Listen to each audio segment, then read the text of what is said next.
Hello, I've just finished cashing up for the evening and thought, since the weather's been so grotty and people have had school closures and everything's just getting back to normal, I'd just show you a quick tea time arty crafty activity that you could do, or you could do with your children or your grandchildren, and it's just a little fun way of getting some depth and distance, or creating the illusion of distance or depth in a landscape. And what you need is some tracing paper.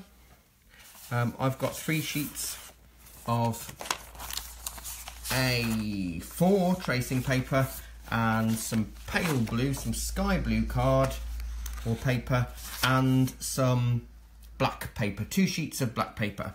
Now, what you do is you place your A4 blue card down. Now that will be the sky, this will be your background.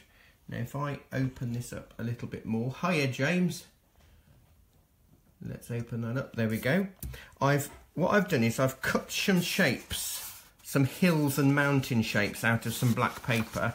So if I turn that round, I've kind of changed it, so I've cut it up. So I've actually got 2 pieces, 1 big piece, 1 small piece, and then 2 again.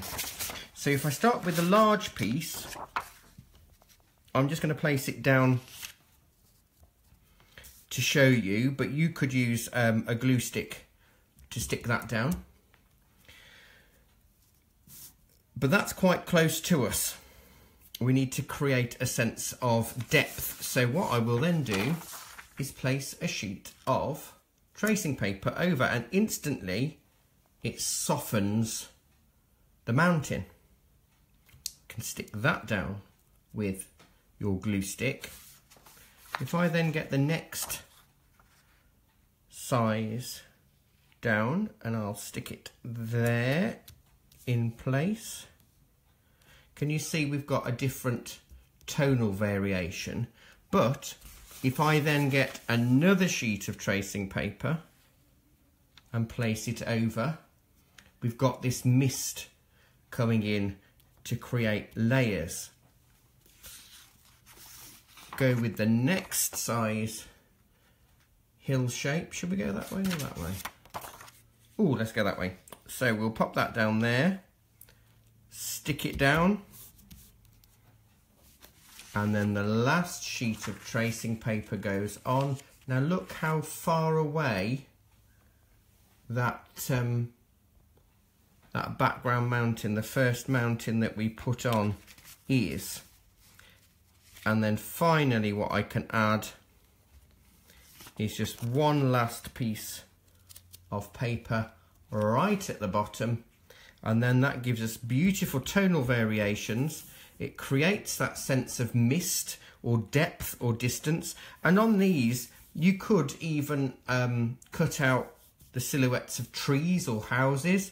If you're doing this for Halloween, you could have a witch on a broomstick or anything really, but this is a really fun way of either working out yourself or with your children or grandchildren, just to create simple landscapes that have got layers and layers of depth in. And all I had was 3 sheets of tracing paper, 2 sheets of black paper, and 1 sheet of blue paper. So there you go, there's my quick tea time quick make for today.